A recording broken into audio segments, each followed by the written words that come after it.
The conference hall aboard the orbital station Nexus Prime buzzed with tension as representatives from 12 different species gathered around the massive holographic display.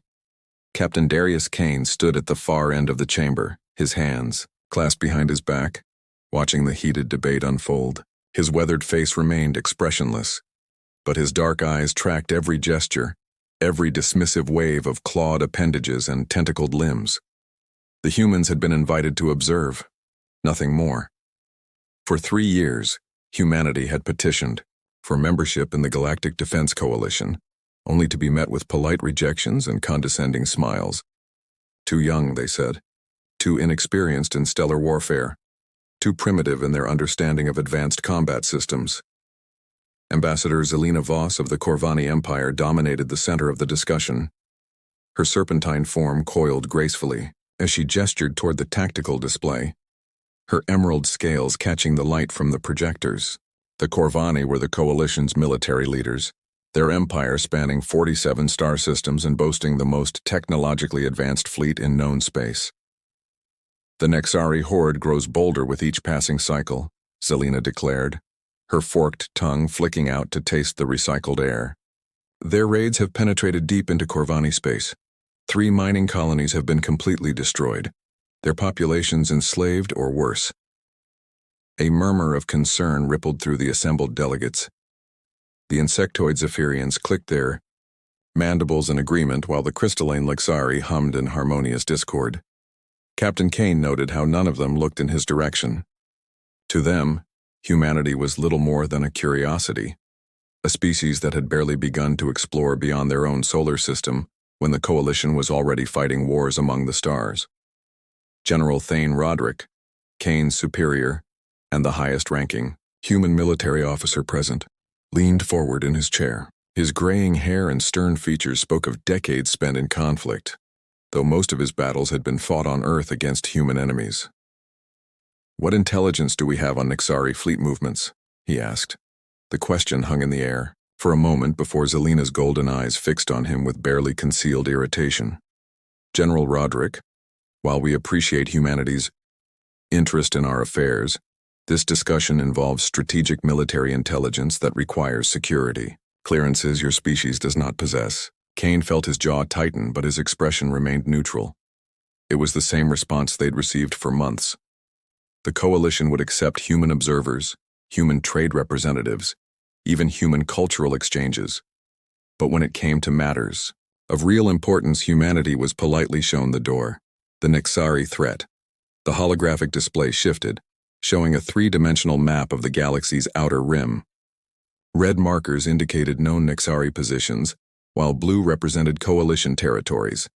The pattern was clear even to Kane's supposedly primitive understanding of stellar warfare.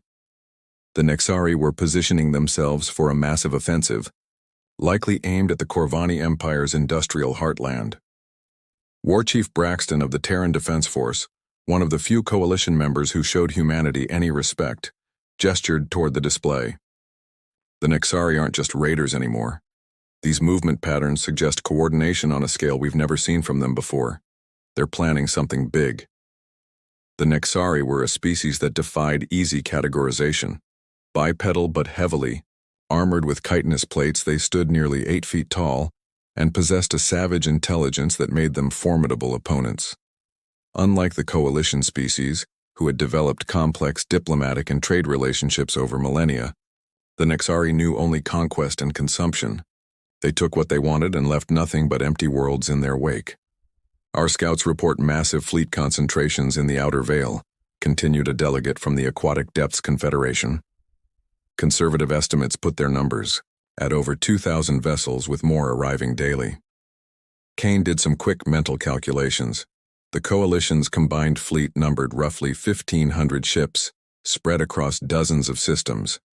If the Nexari were truly massing for a coordinated assault, the Coalition would be outnumbered and potentially outgunned. "What about defensive preparations?" General Roderick asked, his tone carefully neutral. This time, it was the spider-like arachnid collective representative who answered. "Defense is a Coalition matter, General. Non-members need not concern themselves with our strategic preparations." Kane watched as Roderick's knuckles whitened where they gripped the arm of his chair. The dismissal was clear, but the general's voice remained level. Of course, we're merely concerned neighbors after all. Hidden preparations. After the formal session ended, Kane found himself walking alongside General Roderick through the station's observation deck. The vast windows offered a spectacular view of the surrounding space, with dozens of coalition ships visible in the distance. Sleek Corvani cruisers hung in formation beside the organic-looking vessels of the botanical symbiosis, while patrol craft from a half-dozen other species moved in coordinated patterns. 1,500 ships, Roderick said quietly, his voice barely audible over the hum of the station's life support systems. Against 2,000 or more, Kane replied. And that's assuming the coalition can actually coordinate their response effectively. They paused at an observation window, watching as a massive Corvani dreadnought maneuvered into position alongside a cluster of smaller vessels. The ship was a marvel of engineering, its hull adorned with energy weapons and shield generators that represented centuries of technological advancement. Yet Kane found himself analyzing its weapon placements, noting the blind spots in its firing arcs, calculating the vulnerabilities that any competent tactician could exploit. They'll lose, Roderick said simply. Kane nodded. The Nexari aren't sophisticated, but they're not stupid either.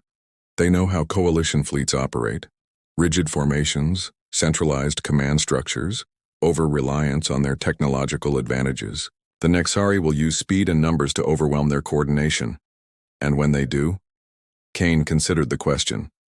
The coalition controlled most of the galaxy's major trade routes and resource-rich systems. If they fell to the Nexari, it would only be a matter of time before the savage hordes turned their attention to younger, more vulnerable civilizations. Civilizations like humanity. We'll be next, Kane said. General Roderick pulled out a small communication device, its surface gleaming with encrypted circuits. Then perhaps it's time we stopped asking for permission to defend ourselves. Kane raised an eyebrow. Sir? Tell me, Captain, what do you know about Project Silent Watch? The name was unfamiliar, but Kane had served under Roderick long enough to recognize the tone. This wasn't a casual question. Nothing, sir.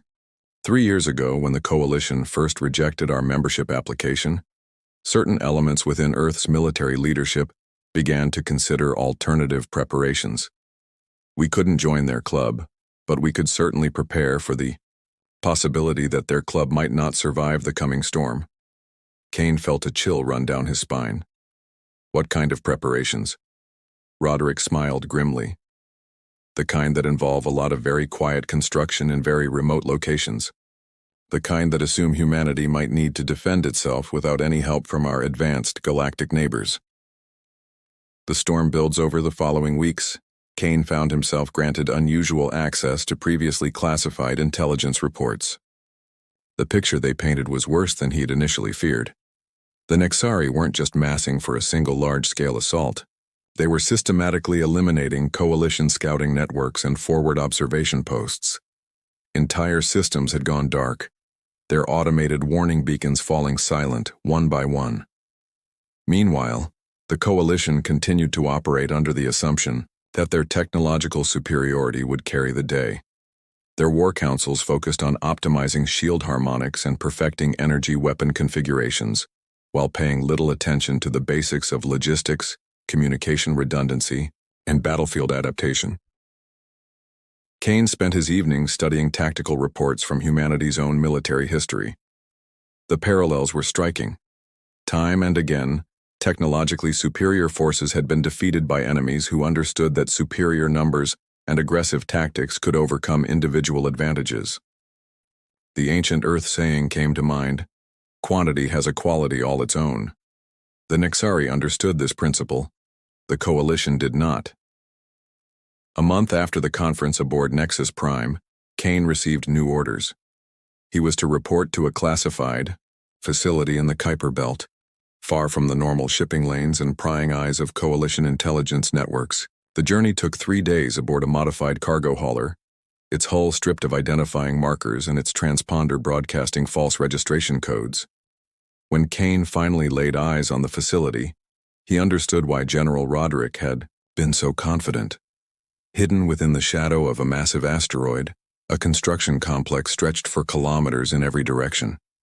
Automated mining platforms extracted raw materials from the asteroid's core, while fabrication bays assembled components with mechanical precision, and everywhere, as far as Kane could see, were ships. Not the sleek, aesthetically pleasing vessels favored by coalition species, but functional, brutal-looking craft designed for one purpose: war.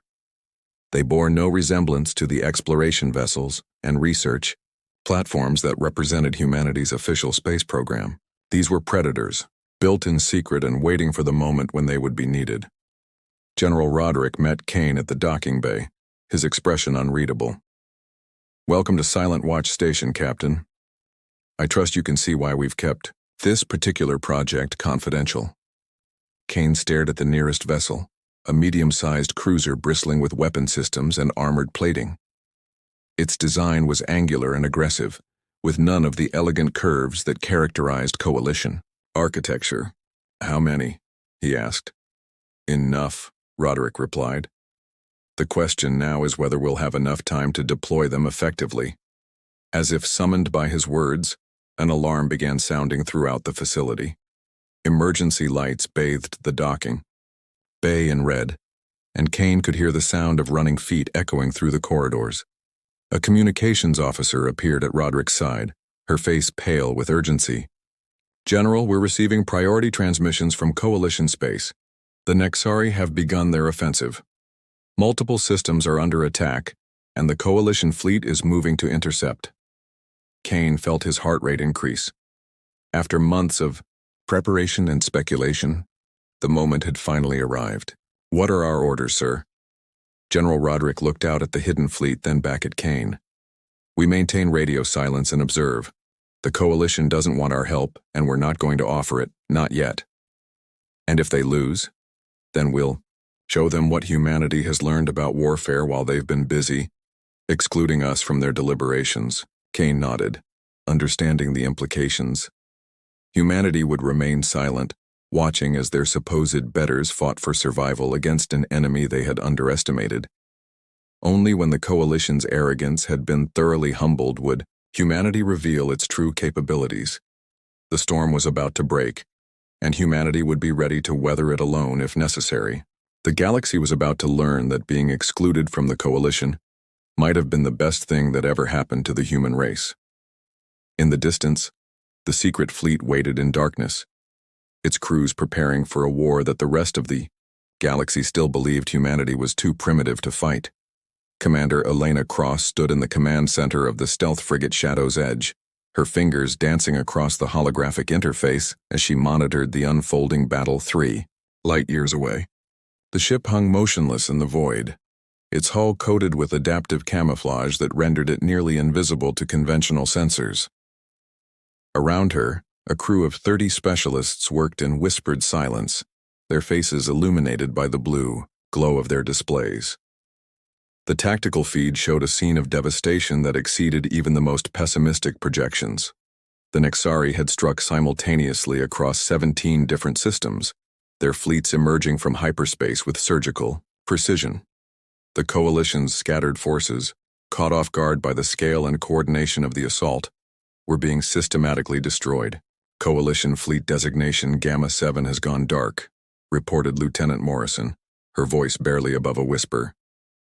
"That's the 3rd Corvani battle group in the last hour." Elena nodded grimly. The Shadow's Edge was one of 50 human observation vessels positioned throughout Coalition space, their mission to gather intelligence while maintaining absolute stealth. What they were witnessing was not just a military defeat, but the collapse of an entire galactic order. On the main display, a feed from the Corvani homeworld showed Ambassador Zelina Voss addressing what remained of the Coalition Council.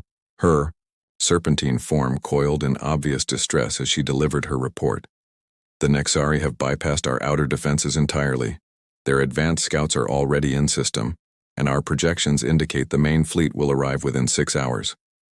Elena had served in Earth's military for 15 years, rising through the ranks during the resource wars that had finally unified humanity. under a single planetary government.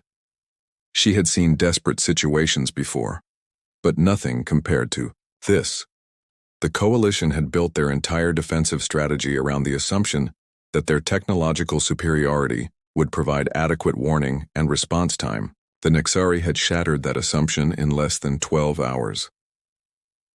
The beast-unleashed war chief Gorath stood on the bridge of the Nexari flagship Bone Crusher, his massive form draped in the ceremonial armor of his clan.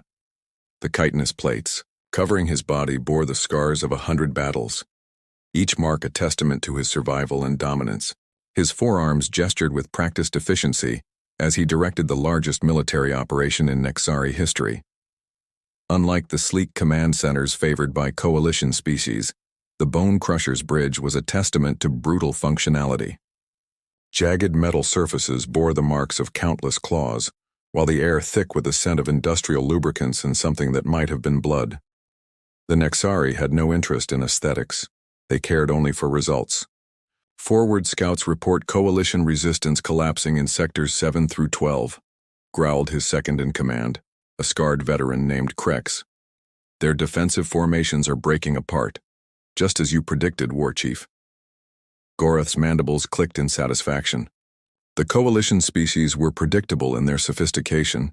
They relied too heavily on their technology, their elaborate command structures, their careful coordination. When faced with overwhelming force applied at multiple points simultaneously, their entire system collapsed like a house of cards. "What of the Corvani homeworld?" Gorath asked. "Our advance fleet is 12 hours out. The defenders are repositioning to protect their capital, but they're leaving their industrial systems exposed." Gorath considered this information. The Nexari had spent decades studying coalition tactics, learning from every defeat, and adapting their strategies accordingly. While the coalition saw them as savage raiders, Gorath and his war leaders understood the value of patience and careful planning. This offensive represented years of preparation, resource accumulation, and strategic positioning. "Redirect Assault Group 3 to the mining colonies in the Tehran system," he ordered. "Let the Corvani choose between protecting their people and protecting their war production. Either choice serves our purposes." The beauty of the current strategy lay not in its complexity, but in its simplicity. The coalition had distributed their forces to protect too many targets simultaneously. By striking everywhere at once, the Nexari forced their enemies to spread themselves thin, making them vulnerable to concentrated assault. Through the bridge's main viewport, Gorath could see the scattered debris of what had once been a coalition patrol fleet. 12 ships reduced to expanding clouds of metal and vapor in less than 30 minutes. Their crews had fought bravely, but bravery meant nothing against overwhelming odds. The silent fleet Sturs Captain Jackson Reed received the coded transmission while the stealth destroyer Nighthawk maintained position in the shadow of a gas giant's largest moon. The message was brief and encrypted with protocols known only to Project Silent Watch personnel. Phase 2 authorized. Begin deployment to designated coordinates. Reed had been waiting for this moment for 3 years. As commander of one of humanity's most advanced stealth vessels, he had spent countless hours studying Nexari tactics and coalition weaknesses. The coming operation would require precision timing and flawless execution, but Reed was confident in his crew's abilities. "All stations prepare for silent running," he announced over the ship's internal communication system. "We are now entering active operations. Maintain communication blackout until further notice." The Nighthawk was representative of humanity's secret fleet, smaller than coalition vessels but faster and more maneuverable, with advanced stealth capabilities that rendered it nearly invisible to standard sensors. More importantly, it was designed with hard-learned lessons from human military history. Redundant command systems, distributed control networks, and the ability to operate independently for extended periods. Around him, his crew moved with practiced efficiency. They were volunteers all, selected not just for their technical skills but for their ability to maintain absolute operational security. Every person aboard the Nighthawk understood that they were part of something larger than themselves, a project, that might determine humanity's survival in a hostile galaxy. Navigation. Plot a course for the Corvani homeworld, Reed ordered. Best possible time, but maintain stealth protocols throughout the journey. Aye, sir. Estimated arrival in 14 hours, Reed nodded. If the intelligence reports were accurate, they would arrive just as the main Nexari fleet reached the Corvani system. The timing would be critical for what came next. The collapse accelerates back aboard the Shadow's Edge. Elena watched in fascination as the Coalition's defensive strategy continued to unravel. The latest report showed Nexari forces advancing on multiple fronts, their fleets moving with a coordination that surprised even human observers. They're not just overwhelming the Coalition. Through numbers, she murmured to her tactical officer, studying the pattern of Nexari movements. They're outmaneuvering them strategically. Lieutenant Chen, a former Earth Navy intelligence specialist, nodded in agreement. Look at these attack vectors. The Nexari are forcing the Coalition to respond reactively, always one step behind. Every time the Coalition repositions to counter a threat, the Nexari reveal another attack axis. Elena had to admit a grudging respect for the Nexari war leaders. Earth's military academies had studied similar strategies throughout human history. The concept was simple, but devastatingly effective. Create more problems than your enemy can, solve simultaneously, then exploit the gaps in their response. Coalition Command is issuing new orders, reported the communications specialist. They're calling for a general retreat to defensive positions around core worlds. Elena raised an eyebrow. A retreat after less than 24 hours of fighting? Implications were staggering. The Coalition had been the dominant power in the galaxy for over 2 centuries, their combined fleets representing the pinnacle of military technology and organization. Yet they were already abandoning their outer territories to an enemy they had consistently underestimated. A priority transmission from Silent Watch Command interrupted her thoughts. The message was brief, but carried tremendous implications. All observation units prepare for Phase 3 operations. Maintain stealth until further notice. Elena felt her pulse quicken. Phase 3 was the designation for active combat operations, the moment when humanity would finally reveal its hand. After years of being dismissed as too primitive for Coalition membership, they were about to demonstrate what human ingenuity could accomplish when given proper motivation. The Trap Springs War Chief Gorath studied the tactical display aboard the Bone Crusher, his 4 eyes tracking the movement of Coalition forces as they fell back toward their core systems.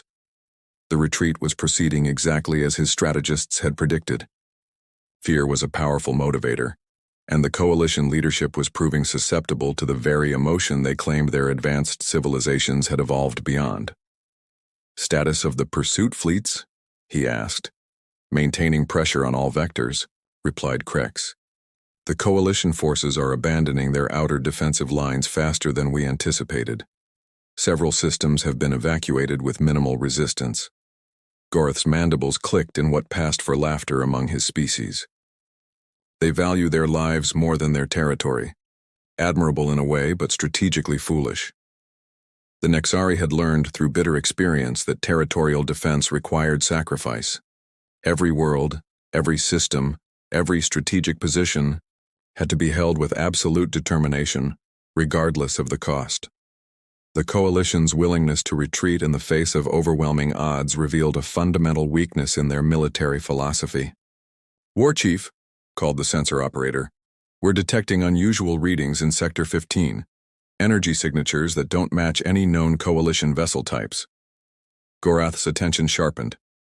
Intelligence was crucial in any military operation, and unexpected variables could disrupt even the most carefully planned campaigns. Elaborate. The signatures are faint, barely detectable even with our enhanced sensors, but the pattern suggests ships running in complete stealth mode, moving at high velocity toward the Corvani homeworld. Gorath considered this information. The Coalition races were capable of stealth technology, but nothing approaching true invisibility. These readings suggested something different, something more advanced than standard Coalition capabilities. Maintain, monitoring. Alert me immediately if those signatures approach any of our fleet positions. As the Bone Crusher continued its advance toward the heart of Coalition space, Gorth found himself wondering what other surprises the galaxy might have in store. The Nexari had achieved overwhelming success through careful planning and superior strategy, but he had not survived countless battles by becoming overconfident. Somewhere in the darkness between the stars, unknown ships were moving with purpose and stealth. Soon he would discover whether they represented a new threat or merely another desperate gambit by a defeated enemy. The war was about to enter a new phase, and War Chief Gorth intended to be ready for whatever came next. The moment of truth, Admiral. Victoria Sterling stood in the command center of the battleship Defiance, watching as hundreds of tactical displays showed the final positioning of humanity's secret fleet. After 3 years of preparation, construction, and training, the moment of revelation had finally arrived. The Coalition's retreat had proceeded exactly as human strategists had predicted. Faced with overwhelming Nexari numbers and superior tactical coordination, the advanced civilizations of the galaxy had chosen survival over resistance. Their fleets were now concentrated around a handful of core systems, preparing for siege warfare while hoping their technological advantages would prove sufficient for defense. They were about to discover that they were not alone in their fight. "All units report ready, Admiral," announced her communications officer. "Stealth systems are holding and all ships are in position." Sterling nodded, her gaze fixed on the tactical display showing Nexari and Coalition forces converging on the Corvani homeworld. In approximately 6 hours, the largest space battle in galactic history would begin. The outcome would determine not just the fate of the Coalition, but the future balance of power throughout known space. "Send the activation codes," she ordered. "It's time to introduce ourselves properly." Across the galaxy, 50 human vessels prepared to decloak simultaneously. The ships represented the culmination of humanity's military evolution, incorporating lessons learned from centuries of warfare adapted for the unique challenges of space combat. They were about to announce humanity's presence in galactic affairs in the most dramatic way possible. The silence was about to break, and the galaxy would never be the same. Admiral Victoria Sterling's voice echoed across the communication channels of 50 human warships as they materialized from the void like ghosts becoming flesh. The stealth fields that had concealed humanity's secret fleet for years dissolved in synchronized pulses of energy, revealing sleek predators where empty space had existed moments before. "All Coalition vessels. This is Admiral Sterling of the Terran Defense Fleet," she announced on open channels, her words reaching both the desperate Corvani defenders and the advancing Nexari armada. "We are here to assist in the defense of this system." The response was immediate and chaotic. Coalition command frequencies erupted with confusion and disbelief. Aboard the Corvani flagship Serpent's Crown, Ambassador Zelina Voss stared at her tactical display in shock. 50 unknown vessels had appeared as if from nowhere, their signatures unlike anything in the Coalition's extensive databases. "Impossible," she whispered, her forked tongue flicking out nervously. "Humans don't possess fleet-scale vessels. Their space program barely extends beyond their home system." Captain Jackson Reed smiled grimly from the bridge of the Nighthawk as he listened to the Coalition's confused chatter. 3 years of careful deception had paid off spectacularly. While humanity's official representatives had played the role of eager but primitive applicants to the Coalition, their military had been preparing for this exact moment. "Coalition vessels, be advised that Terran forces are moving to engage Nexari advance elements," Reed announced. "We recommend you adjust your defensive positions to avoid friendly fire incidents." The Human Advantage War Chief Gorath received the first reports of human intervention with characteristic calm, his 4 eyes studying the tactical data streaming across his command displays. The new ships were smaller than Coalition vessels but moved with an agility that impressed even his experienced war leaders. "Unknown configuration," reported his sensor operator. "Energy signatures suggest advanced propulsion systems, but their weapon systems are unusual." Gorath watched as the human vessels accelerated toward his advanced squadrons, their movements coordinated with military precision. Unlike Coalition fleets which relied on rigid formations and centralized command structures, the human ships operated with fluid flexibility. They moved like a pack of predators, each vessel capable of independent action while maintaining perfect coordination with their allies. Weapons characteristics? He demanded. Kinetic projectiles primarily, but fired at velocities approaching significant fractions of light speed, also detecting what appears to be guided missile systems with multiple warhead configurations. Gorath's mandibles clicked thoughtfully. The coalition races had long ago abandoned kinetic weapons in favor of energy-based systems, considering solid projectiles to be primitive and inefficient. These humans seemed to have taken the opposite approach, refining kinetic warfare to levels of sophistication that bordered on the artistic. The first engagement began as 3 human destroyers intercepted a Nexari patrol squadron. What followed was a masterpiece of tactical precision that sent shockwaves through both fleets. The human vessels didn't engage in the prolonged exchanges of fire favored by coalition forces. Instead, they struck with surgical precision, their kinetic rounds punching through Nexari armor with devastating effect. Within minutes, 6 Nexari ships had been reduced to expanding debris clouds, while the human vessels emerged without a scratch. Theoskier. Coalition's awakening priestess Kira Thane had served as spiritual advisor to the Corvani military for over a century. Her role traditionally focused on maintaining morale and providing guidance during times of crisis. She had never expected to witness the emergence of an entirely new spacefaring civilization in the middle of the galaxy's greatest war. "Admiral Zelina," she said, approaching the command station where the ambassador was frantically coordinating with coalition forces. "Perhaps it is time we reconsidered our assumptions about these humans." Zelina's golden eyes remained fixed on the tactical display, where human vessels were systematically dismantling Nexari advance elements with efficiency that bordered on the supernatural.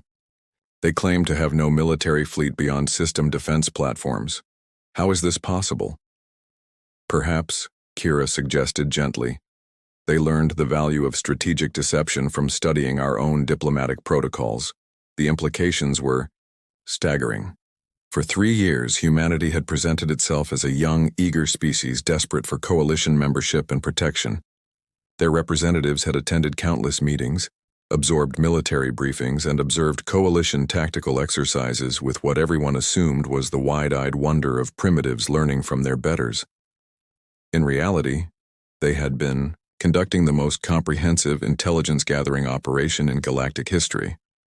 Lieutenant Ben Foster, monitoring communications aboard the human cruiser Vindication, intercepted a transmission from Coalition Command that confirmed their growing understanding of the situation. "All units be advised that human vessels are demonstrating capabilities significantly beyond previous assessments.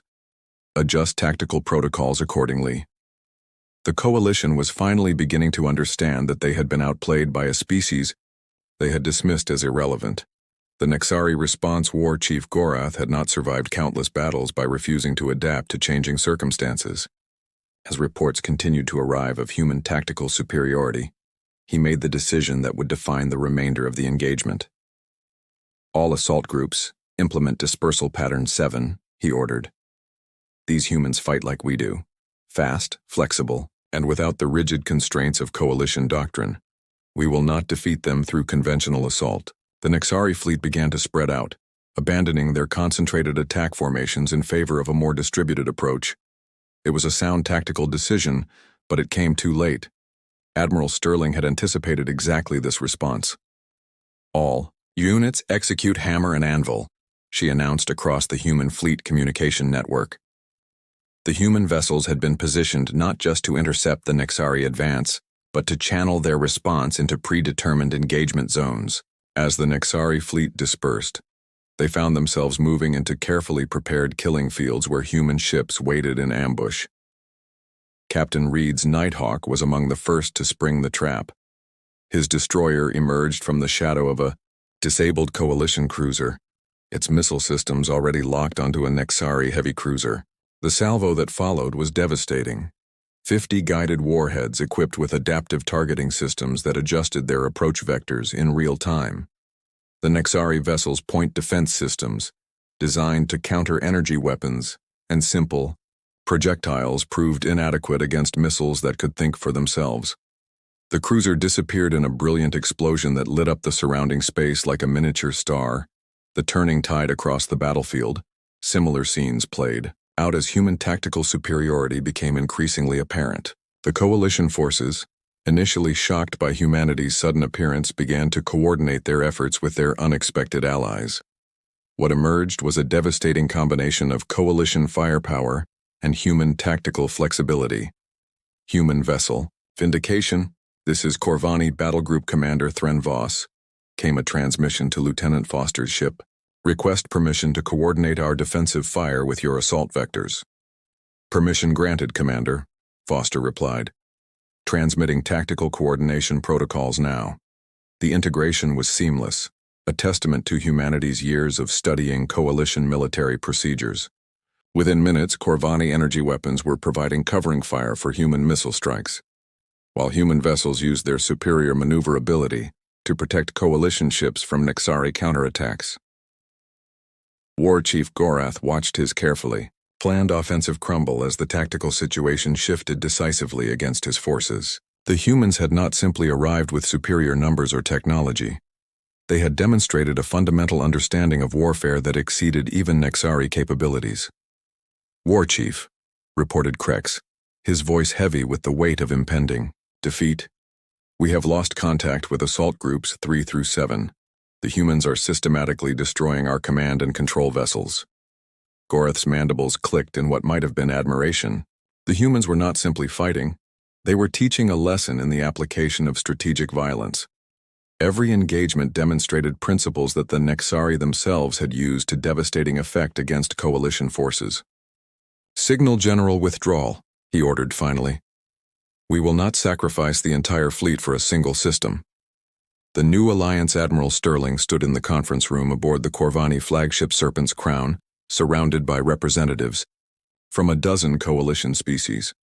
The same chamber where humans had been politely dismissed as irrelevant now hosted urgent discussions about formal military alliance and technology sharing agreements. Ambassador Zelina Voss, her serpentine form coiled in a posture that conveyed both respect and lingering embarrassment, addressed the gathering. Admiral Sterling, on behalf of the Galactic Defense Coalition, I must formally apologize for our previous misconceptions regarding humanity's capabilities. Sterling nodded graciously. Ambassador, I believe we all learned valuable lessons today. The Coalition's technological achievements are remarkable, but perhaps there's value in combining them with humanity's approach to tactical innovation. Priestess Kira Thane leaned forward, her ancient eyes reflecting genuine curiosity. Admiral, your species has demonstrated capabilities that exceed our projections by several orders of magnitude. How long have you been preparing for large-scale, interstellar warfare? Since the day you first rejected our membership application, Sterling replied honestly. We realized that the galaxy was a dangerous place and that we couldn't rely on others for protection, so we prepared to protect ourselves. The silence that followed was heavy with implication. Every species in the room understood that humanity had just delivered a masterclass in strategic patience and military preparation. While the coalition had been focused on maintaining the status quo, humans had been preparing for the wars that everyone else hoped would never come. Lieutenant Foster, now serving as Sterling's aide, stepped forward with a data pad. Admiral, we're receiving reports from across the sector. Nexari forces are withdrawing from 17 different systems. Coalition casualties are significantly lower than projected, and human losses are minimal. Sterling accepted the report with satisfaction. Excellent. Begin coordination with coalition forces for pursuit operations. We don't want the Nexari to have time to regroup and develop countermeasures. As the meeting continued, Sterling reflected on the events that had brought humanity to this moment. 3 years ago, they had been dismissed as primitives barely worthy of consideration. Today, they were being courted as essential allies by the most advanced civilizations in the galaxy. The transformation was complete, but Sterling knew this was only the beginning. Humanity had proven its worth in battle, but now came the greater challenge of building lasting relationships with species that had underestimated them for so long. Echoes across the stars in the weeks that followed the Battle of Corvani Prime, as historians would later name it. The galaxy underwent a fundamental shift in power dynamics. The Nexari, their aura of invincibility shattered by human tactical superiority, retreated to their core territories to lick their wounds and reconsider their strategies. The Coalition, meanwhile, found itself transformed by the addition of humanity's military capabilities and strategic thinking. Joint training exercises became common, with Coalition officers learning human tactical doctrines while human crews studied advanced Coalition technologies. Captain Jackson Reed found himself assigned to a new role as liaison between human and Coalition forces, his experience during the battle having earned him respect throughout the Allied fleets. As he stood on the observation deck of the Coalition's premier training facility, watching human and alien crews working together, he marveled at how quickly attitudes had changed. "Captain Reed," came a voice behind him. He turned to see Priestess Kira Thane approaching, her movements graceful despite her advanced age. "Priestess," he replied respectfully, "what brings you to the training decks?" "Curiosity," she admitted. "I wanted to see for myself how our species are adapting to partnership with yours." Reed gestured toward the training floor where a mixed crew of humans and Corvani were practicing coordinated combat maneuvers. "It's remarkable how quickly everyone has adapted. There were some initial communication issues, but military professionals tend to understand each other, regardless of species." Kira nodded thoughtfully. "Your people have taught us something important, Captain. We had grown comfortable with our technological advantages, perhaps too comfortable. The Nexari reminded us that superior numbers and tactics can overcome even the most advanced equipment. And humans reminded everyone that preparation and adaptability matter more than raw power." Reed replied. "The galaxy is a dangerous place, but it's less dangerous when we work together." As they spoke, Admiral Sterling's voice echoed across the facility's communication system, announcing the formation of the Integrated Defense Command, a new military structure that would combine Coalition resources with human tactical expertise under unified leadership. The announcement was met with approval from the mixed crews, who had seen firsthand how effective such cooperation could be. What had begun as a desperate battle for survival had evolved into something greater, a true alliance between equals based on mutual respect and shared purpose. The galaxy had learned that humanity could no longer be ignored or dismissed. More importantly, humanity had learned that they were not alone in their desire to defend the innocent and preserve civilization against those who would destroy it. In the vast darkness between the stars, new threats would always emerge. But now when they came, they would face not just the advanced technology of the Coalition or the tactical brilliance of humanity, but the combined strength of species united in common cause. The Silent Watchers had become the galaxy's guardians, and the echoes of their victory would resonate across the stars for generations to come.